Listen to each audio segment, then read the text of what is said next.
चाहे आपकी कोई भी परेशानी हो, कोई भी इच्छा हो, श्रीमद् भगवत गीता आपके हर प्रश्न का उत्तर देती है, आपकी हर समस्या का हल देती है। चाहे वह परेशानी आपके मन की हो या धन की हो या आपके शरीर की हो या आपके रिश्तों की हो, आपको अपनी हर समस्या का उत्तर श्रीमद् भगवत गीता में जरूर मिलेगा।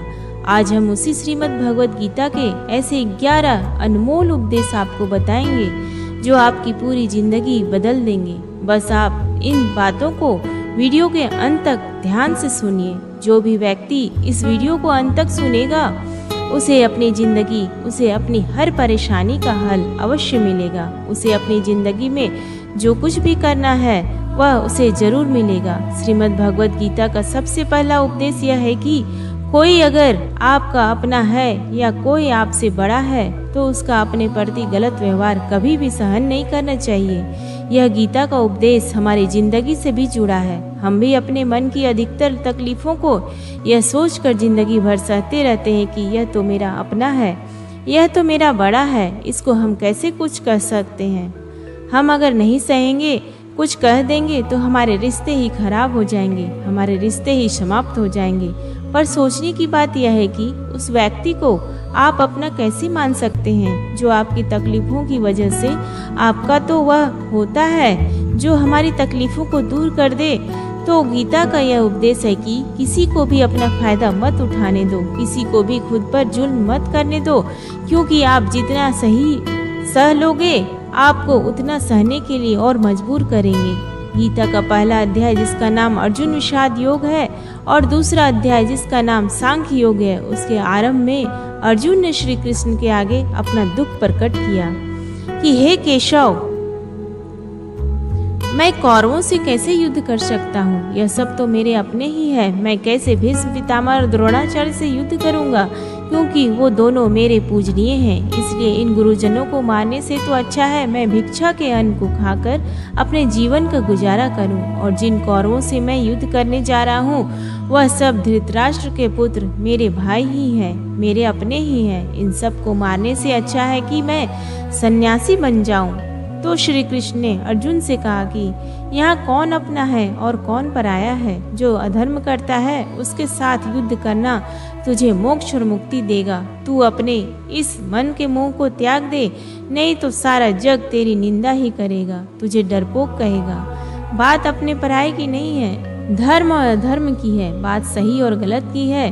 अगर तू गलत को सहेगा, उसका अंत नहीं करेगा तो गलत करने वाले को और बल मिलेगा, वो और भी गलत करेगा। इसलिए मन के मोह को त्याग करके तो युद्ध कर। महाभारत की एक और कहानी भी है। जब अर्जुन के पुत्र अभिमन्यु की युद्ध में मृत्यु हो जाती है तब अर्जुन बहुत दुखी होता है, रोने लगता है। वह श्री कृष्ण से कहने लगा कि मेरा पुत्र अभिमन्यु मर गया है, यह दुख बिल्कुल भी सहन नहीं कर सकता, मैं भी अपने आप को समाप्त कर लूंगा। फिर भगवान श्री कृष्ण उसे आत्माओं के लोक में लेकर, जहाँ अभिमन्यु आनंद से बैठा हुआ था, क्योंकि उसने क्षत्रिय चित्त व्यवहार किया था, इसलिए उसे उत्तम पद की प्राप्ति हुई। जब अर्जुन अभिमन्यु के पास रोते रोते पहुंचा, अपने पुत्र को देखकर अर्जुन बहुत प्रसन्न हुआ।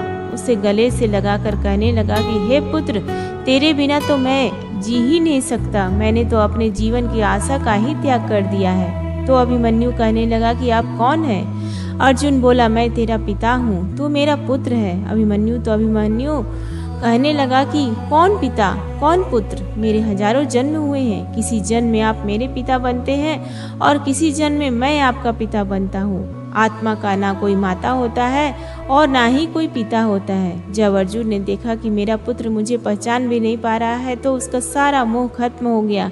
इसलिए गीता के उस उपदेश को ठीक से समझ लो कि यहाँ कोई अपना पराया नहीं है। जो बुरे वक्त में, तकलीफ के वक्त में हमारा साथ दे, सिर्फ वही हमारा अपना है, बाकी सब पराए हैं। गीता का दूसरा उपदेश यह है कि जो चला गया कभी उसका दुख मत करो, जो आने वाला है उसकी बिल्कुल भी चिंता मत करो। जब महाभारत का युद्ध चल रहा था तब अर्जुन ने श्री कृष्ण से कहा कि अगर यह युद्ध हुआ तो करोड़ों लोग मारे जाएंगे। जो सैनिक और योद्धा इस युद्ध में मारे जाएंगे उनकी स्त्रियों का क्या होगा, समाज कैसे आगे बढ़ेगा।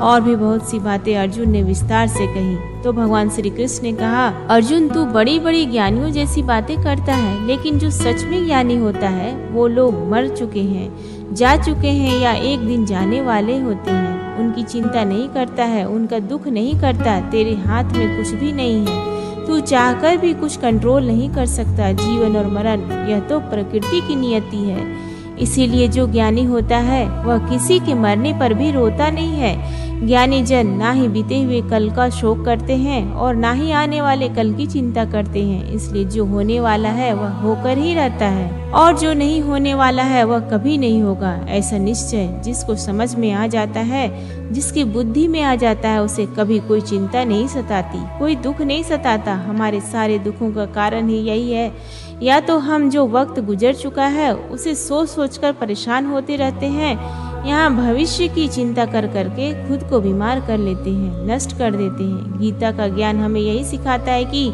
ना तो हम बीता हुआ कल बदल सकते हैं और ना ही आने वाले कल पर कंट्रोल कर सकते हैं। हमारे हाथ में सिर्फ वर्तमान है, सिर्फ आज का ही पल है। हमारा शरीर पर तनाव और चिंताएं भूतकाल और भविष्य काल के बारे में सोचते रहने से होता है। हमेशा उसी में ही जीते रहते हैं, मगर वर्तमान में कभी नहीं जीते। इस पल को कभी नहीं जीते। जब आप वर्तमान का पूरा आनंद लेना सीख जाओगे तभी आपकी जिंदगी में तनाव कम होगा, चिंताएं खत्म होगी। वर्तमान में जीना एक बहुत बड़ी उपलब्धि है। हमारे हाथ में भी सिर्फ आज का ही पल है। हमें जो भी करना है आज ही करना है। कभी भी यह सोचकर समय को नष्ट नहीं करना चाहिए कि अभी मेरे पास बहुत समय बचा है। एक गुरुजी ने अपने एक शिष्य के पास पारस का पत्थर दिया। उनका वह शिष्य बहुत आलसी था, हर काम को कल पे टाल देता था। तो गुरुजी ने उसे कहा कि मैं तुझे यह पारस का पत्थर दे रहा हूँ। इस पारस पत्थर से जब तू लोहे को स्पर्श कराएगा तो वह लोहा स्वर्ण बन जाएगा, सोना बन जाएगा। और यह पारस पत्थर मैं तुझे 1 महीने के लिए दे रहा हूँ। जब 1 महीना समाप्त हो जाएगा मैं तुझसे यह पत्थर वापस ले लूंगा। तब तक तू इस पत्थर को अपने पास ही रख। गुरुजी का वह शिष्य बाजार में लोहा खरीदने के लिए गया। जब बाजार में वह लोहा खरीदने पहुंचा तो उसे लोहे का रेट बहुत महंगा लगा। उसने कहा थोड़ी दिन तक रुक लेता हूँ, जब लोहे का रेट कम हो जाएगा। पर उसकी बुद्धि में यह बिल्कुल नहीं आया कि इस लोहे को मैं सोना बनाकर बहुत अधिक धन कमा सकता हूँ। लेकिन उसके मन की सुस्ती, उसके मन का आलस्य, उसकी वजह से उसने उस काम को कल पे टाल दिया। ऐसा ही करते करते पूरा महीना समाप्त हो गया। फिर गुरुजी उस शिष्य के पास आए और पूछा तुमने कितना सोना बनाया? शिष्य बोला कि मैंने तो अभी तक सोना बनाना शुरू भी नहीं किया। तो गुरुजी ने कहा मुझे मेरा वह पारस पत्थर वापस चाहिए। शिष्य बोला कि नहीं, मुझे थोड़ा और वक्त दीजिए, मैं थोड़ा सोना बनाना चाहता हूँ। गुरुजी ने कहा ये पारस पत्थर पूरा 1 महीना तेरे पास था पर तू कुछ नहीं कर पाया, लेकिन अब समय समाप्त हो चुका है। ऐसे ही यह हमारा जीवन है, हमारी जिंदगी है और यह समय ही पारस पत्थर है। हम समय के एक एक पल से अपने जीवन को सोना बना सकते हैं, लेकिन हमें यह लगता है कि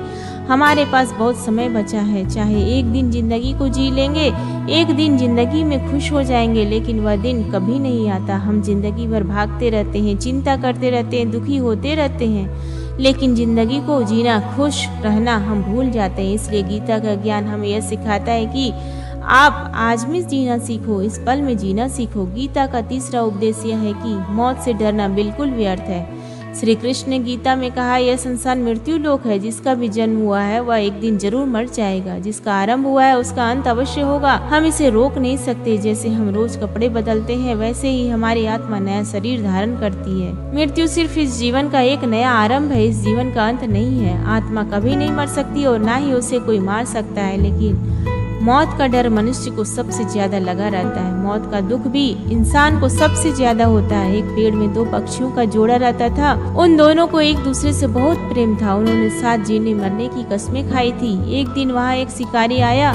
उसने एक तीर चलाकर वहाँ पेड़ पर बैठे मादा पक्षी को मार दिया। तो वो अकेला नर पक्षी रोने लगा कि मैं तुम्हारे बिना कैसे जी पाऊंगा, तुम्हारी जगह मेरी मृत्यु आ जाती, मेरा जीवन तुमको मिल जाता। वो रो रो के बहुत विलाप करने लगा। इतने में ही उस शिकारी ने दूसरा तीर चलाया और उस नर पक्षी को भी मार दिया। वास्तविकता यह है कि यह कहानी हमारी ही है। हम भी रोते रहते हैं जब कोई मरता है, लेकिन हमें यह नहीं पता कि एक ना एक दिन हमारा भी जीवन समाप्त हो जाएगा। हम भी उसी मृत्यु के पेड़ पर ही बैठे हैं, लेकिन शरीर का मिटना हमारा अंत नहीं है। श्री कृष्ण ने अर्जुन से कहा कि हे अर्जुन, तेरे और मेरे अनंत जन्म हुए हैं, तुझे कुछ भी याद नहीं है, लेकिन मुझे सब कुछ याद है। जो व्यक्ति इस सत्य को समझ ले कि यहाँ इस संसार में कुछ समय के लिए आया हूँ, उसकी जिंदगी के सारे झगड़े, सारे दुख, सारी चिंताएं ही समाप्त हो जाएंगी। जब इस संसार से जाना ही है तो दुख किस बात का। पहले के जमाने में साधु महात्मा लोग पैदल यात्रा करते थे। यात्रा करते करते वह एक नगर में पहुंचे। वह महात्मा बहुत थक चुके थे। उस नगर में उन्होंने एक महल देखा और उन्होंने उस महल में जाकर विश्राम करने का सोचा और वह महल में जाकर सो गए। जब वह उस महल में वहां का राजा पहुंचा तो उसने अपने पलंग पर उस महात्मा को सोता देखकर बहुत हैरान हो गया। राजा उस महात्मा से पूछने लगा कि तुम मेरे महल में कैसे घुस आए और मेरे बिस्तर पर सो रहे हो। महात्मा कहने लगा, यह तुम्हारा महल है, मुझे तो लगा यह धर्मशाला है। तो राजा ने कहा, आपको मेरा महल धर्मशाला कैसे लगा। तो महात्मा ने राजा से प्रश्न किया कि तुमसे पहले इस महल में कौन रहता था। तो वह राजा बोला कि मुझसे पहले मेरे पिता यहाँ पर रहते थे, उससे पहले मेरे दादाजी यहाँ पर रहते थे। महात्मा ने फिर प्रश्न किया कि क्या तुम इस महल में हमेशा रहोगे या तुम्हारे बाद कोई और रहेगा। तो राजा कहने लगा कि मेरे बाद मेरा पुत्र इस महल में रहेगा। तो महात्मा राजा से कहने लगे कि जिस तरह जगह पर रहने वाले बार बार बदल जाते हो, उसे घर कैसे कह सकते हैं, वह तो धर्मशाला ही है। इसलिए तेरे महल को धर्मशाला समझकर मैं इसमें रात बिताने के लिए आ गया। धर्मशाला जान, जग को जीव सब मेहमान है, मोह किससे मत करो, सब स्वप्न का समान है। यदि हम भी इस बात को समझ लें कि हम यहाँ कुछ समय के लिए आए हैं, आनंद करने के लिए आए हैं, कुछ रहने के लिए आए हैं, तो हमारे सारे दुख ही समाप्त हो जाएंगे। जब हम अपना मोह यहाँ जमा कर लेते हैं, अपना दावा यहाँ जमा लेते हैं कि यह मेरा है, इसे मैं छोड़ नहीं सकता, इसके बिना मैं जी नहीं सकता, तो हमारे जीवन दुखों से भर जाता है। इसलिए जीवन में मृत्यु का भय त्याग करके जीवन का प्रतिपल आनंद लेना चाहिए। गीता का चौथा उपदेश, मन और विचारों को कंट्रोल किए बिना जीवन में कभी शांति और सुकून मिलने वाला ही नहीं है। अर्जुन ने श्री कृष्ण से कहा कि मेरा मन सही गलत सब कुछ जानता है, फिर भी मेरे विचार और मेरा मन मुझसे कंट्रोल नहीं होता। जो करना चाहता हूँ वह कर नहीं पाता हूँ, जो नहीं करना चाहता हूँ वह मेरे मन मुझसे जबरदस्ती करवाता है, इसलिए मैं बेचैन हो गया हूँ, मुझे शांति नहीं है। श्री कृष्ण ने अर्जुन से कहा, उसके लिए तुझे अपने मन और विचारों से डिटैच होना पड़ेगा। अपने मन और विचारों को सही दिशा में ले जाने की प्रैक्टिस करनी होगी, अभ्यास करना होगा, और यह एक दिन का काम नहीं है। जब तक तू अपने मन और विचारों की गुलामी का त्याग नहीं करता, तब तक तुझे जीवन में कभी शांति नहीं मिलेगी। एक राजा था, वह बहुत बेचैन और परेशान रहता था। एक दिन वह अपने गुरुजी के पास गया, उनसे कहने लगा कि मेरा मन बहुत बेचैन है, बहुत परेशान हूँ, मैंने पूरे संसार को जीत लिया, सब कुछ है मेरे पास, पर मैं खुश नहीं हूँ, मेरे मन में सुकून नहीं है, शांति नहीं है। तो गुरुजी ने राजा से कहा कि तुम्हारे नगर में अगर कोई ऐसा व्यक्ति है जिसने सुकून को प्राप्त कर लिया हो, शांति को प्राप्त कर लिया हो, तुम उसका एक बार कुर्ता पहन लो तो तुम्हारे जीवन में भी शांति आ जाएगी। राजा बहुत प्रसन्न हो गया कि यह तो बहुत आसान काम है। वह अपने राजमहल में जाया और राजसभा में वह सबसे पहले कहने लगा कि आप लोगों में से जो भी शांत हो चुका हो, जिसे सुकून मिल गया हो, वह अपना कुर्ता मुझे दे दे, वो बदले में जितना भी धन मांगेगा मैं उसे दे दूंगा। सब लोग एक दूसरे का मुँह देखने लगे। पैसे का लालच आया, लेकिन सबको एक दूसरे की सच्चाई पता थी, क्योंकि किसी की जिंदगी में भी शांति और सुकून नहीं था। सब अपना सर झुकाकर वहां पर खड़े हो गए। फिर उस राजा ने पूरे नगर में ढिंढोरा बंटवा दिया कि जिसे भी शांति प्राप्त हो चुकी हो, सुकून प्राप्त हो चुका, वो मेरे पास आकर अपना कुर्ता दे दे, वो जितना कहेगा उसे उतना ही धन दिया जाएगा। लेकिन एक भी व्यक्ति ऐसा नहीं मिला जिसे शांति प्राप्त हो चुका। वास्तविकता में जब कोई मरता है तब हम कहते हैं कि वो फला व्यक्ति आज शांत हो गया। कभी किसी जिंदा इंसान के लिए नहीं सुना कि एक जीता जागता इंसान शांत हो गया है। राजा के सैनिक पूरे शहर में ढूंढते रहे, फिर उन्हें पेड़ के नीचे एक महात्मा तपस्या करता दिखा, जिसके चेहरे पर एक शांति थी, सुकून था। वो सैनिक उस महात्मा के पास आकर पूछने लगे कि क्या आपके शांति प्राप्त कर ली है, सुकून प्राप्त कर लिया है। महात्मा ने कहा, मैं पूरी तरह से शांत हूँ। तो सैनिक उसे राजा के पास ले आए। राजा ने उस महात्मा ने से प्रश्न किया कि क्या आपको शांति और सुकून प्राप्त हो चुके हैं। वह महात्मा कहने लगे, महाराज मैं पूरी तरह से शांत हूँ, मुझे कोई चिंता नहीं, मुझे किसी चीज की लालच नहीं, मुझे कोई इच्छा नहीं है। तो राजा भी बहुत प्रसन्न हो गए कि आखिर वह व्यक्ति मिल ही गया जिसे शांति की प्राप्ति हो चुकी है, इसे सुकून प्राप्त हो चुका है। तो राजा उस महात्मा से कहने लगे कि हे महात्मा, आप कृपया करके अपना कुर्ता मुझे दे दीजिए, बदले में आप जो मांगोगे मैं आपको दूंगा। वह महात्मा कहने लगा कि हे महाराज, सुकून और शांति तो मुझे मिल चुके हैं, लेकिन क्या करूं, मेरे पास कुर्ता ही नहीं है पहनने के लिए जो मैं आपको दे सकूं। जब राजा ने उस महात्मा की बात सुनी, इस महात्मा के पास कुर्ता भी नहीं है पहनने के लिए, उसके बाद भी ये महात्मा एकदम शांत है, इसके जीवन में सुकून है। मैं सारी जिंदगी धन को जोड़ने में लगा रहा, दुनिया जीतने में लगा रहा, लेकिन मुझे शांति नहीं मिली, सुकून नहीं मिला, क्योंकि शांति और सुकून बाहर की चीज नहीं है, अपने भीतर की चीज है। इसलिए जब तक कोई व्यक्ति अपने मन और विचारों को कंट्रोल नहीं करता, तब तक उसके जीवन में सुकून और शांति नहीं आती। और गीता का यह उपदेश हमें यह सिखाता है कि जीवन में शांति चाहिए तो मन को शांत करना सीखो।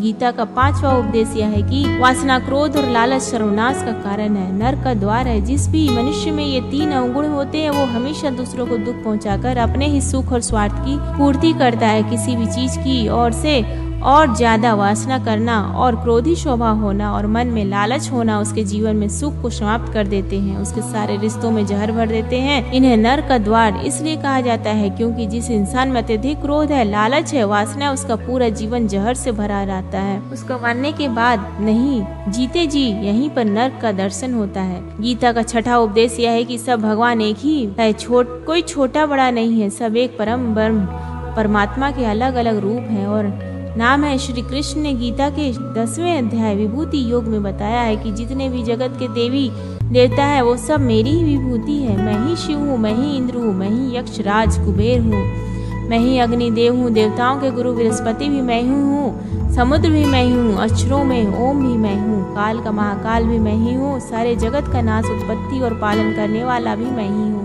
श्री कृष्ण ने अर्जुन से कहा कि मेरी विभूतियों का कोई अंत नहीं है, इसलिए सब भगवान, सब नाम, सब देवता मेरे ही रूप हैं। इसलिए तो किसी भी देव या ईश्वर में कभी भेद बुद्धि मत करना चाहिए, किसी को छोटा बड़ा मत समझना चाहिए। और गीता का उपदेश हमें यह सिखाता है कि कभी भी किसी दूसरे के इष्ट को छोटा नहीं समझना चाहिए या इस बात पर झगड़े फसाद नहीं करने चाहिए कि कौन बड़ा है और कौन छोटा है। गीता का 7वां उपदेश यह है कि सुख की इच्छा ही आखिर में हमारे दुखों का कारण बनता है। श्री कृष्ण ने अर्जुन से कहा कि मनुष्य जितना सुखों की लालसा और इच्छा करता है, उतना ही उसकी इंद्रियां सुख भोग में आसक्त हो जाती, उतना ही इंसान का मन संसार के सुख और आकर्षण का गुलाम बन जाता है। जितना सुख के पीछे भागोगा उतना ही उसे दुख के अनुभव से भी गुजरना पड़ेगा, क्योंकि यह संसार का नियम है कि जो चीजें शुरू में मन को बहुत आकर्षित करता है, बाद में बहुत दुखी देता है, और जो चीजें शुरू में मुश्किल लगती है, कठिन लगती है, बाद में हमें बहुत काम